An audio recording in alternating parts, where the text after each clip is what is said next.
Can you remember your very first NSA event? Do you remember the feelings that went through you? It was exactly 10 years ago, Washington, D.C., Naomi's privilege of the platform. I still had a day job, and I was very new in the comedy world. I was scared. I remember seeing the legends. I remember hearing the stories of those of you who are so successful in speaking, making millions per speech. And then I sat there just like you, and I thought, hey, wait a minute, that could be me sometime. And then another thought, from the depths of your brain, started forcing its way forward through the enthusiasm until finally that thought shouted, yeah, Darren, great idea, but what if you...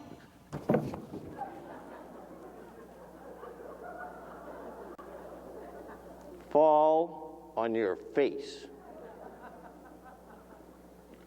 What do you do when you fall on your face?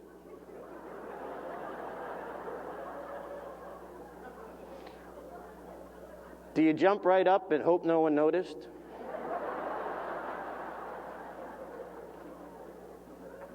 Are you more concerned with what other people will think than what you can learn from this?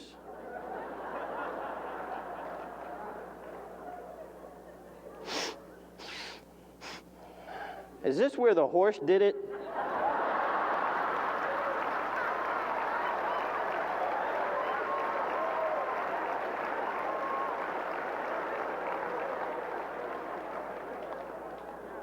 Madam Conference Chair, fellow fallers, and the people way in the back. Ouch!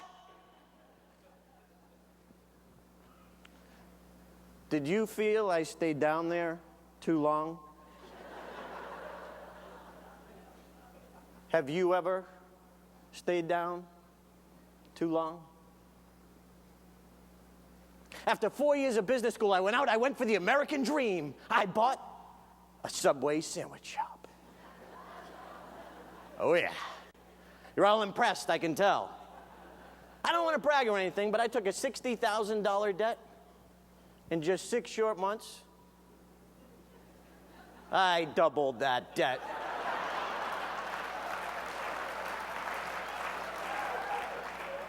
That's right, I turned the Subway sandwich shop into a non-profit organization.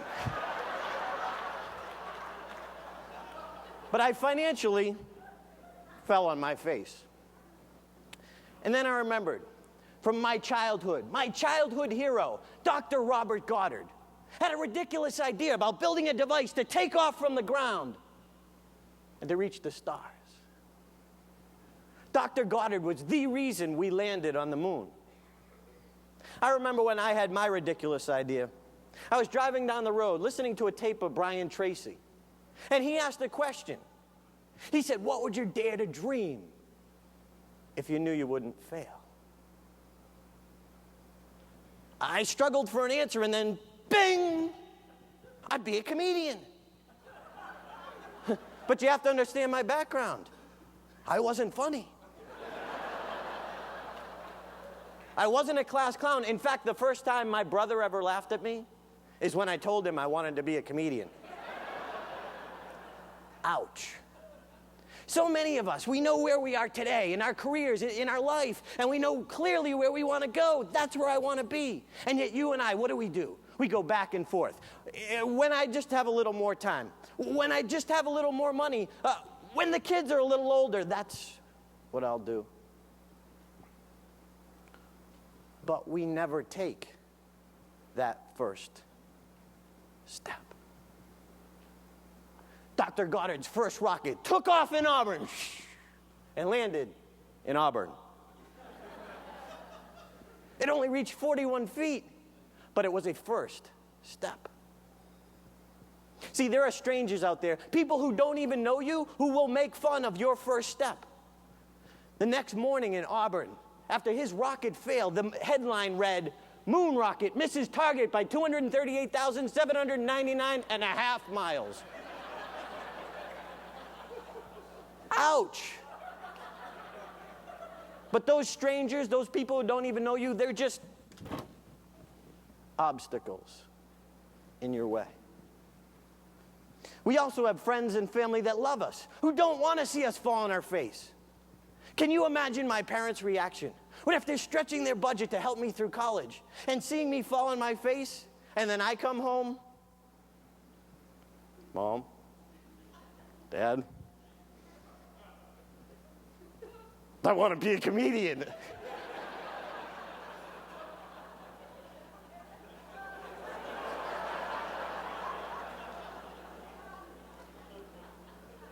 I was met by silence. Ouch. But they too are just part of your process. I remember after struggling in the comedy world for about a year, I was bombing one night. It was horrible. So I went for my surefire bit. I brought a woman up from the audience, and she stood directly behind me. And we would tell a story. It's an old improv technique. I would tell a story with verbally, and she would tell a story with hand gestures. And it usually works best the more animated the hands are. Well, this woman stood there like an ancient statue. She didn't move. I turned to her in desperation. I said, please do something with your hands. She did.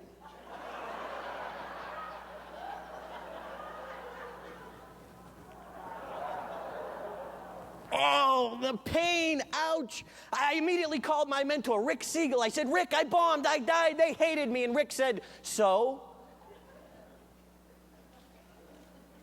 What do you mean, so? How do you argue it's so?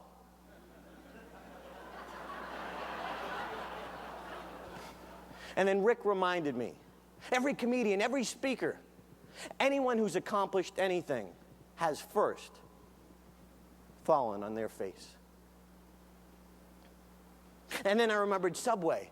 I fell on my face, but I never took the next step. You see, it's the step after the ouch. We forget about that. We're afraid to take that step. We don't want to. We're scared to death. But when that foot lands, and you learn that lesson, you'll love that feeling. Dr. Goddard's assistant said every rocket that went up and what other people would consider failure, he would consider it valuable negative information. Information each step getting closer to the moon. Dr. Goddard was an ouch master. We need to be ouch masters. If you're willing to fail, you can learn anything. I'm not the greatest comedian. I'm not making millions, not even close. But I get to do what I love to do for a living. But it's because I took the step after the ouch. See, I wasn't given the gift of making people laugh. I was given the opportunity to take that next step. So were you. What's your next step? Take it. I didn't want to look back in my life and say, I never did try that comedy thing, but instead, I died debt-free. Woo!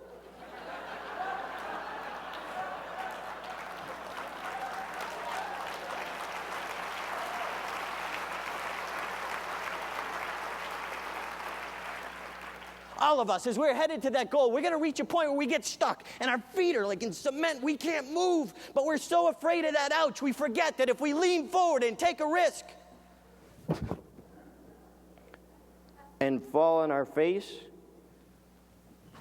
when we get up, notice you still made progress.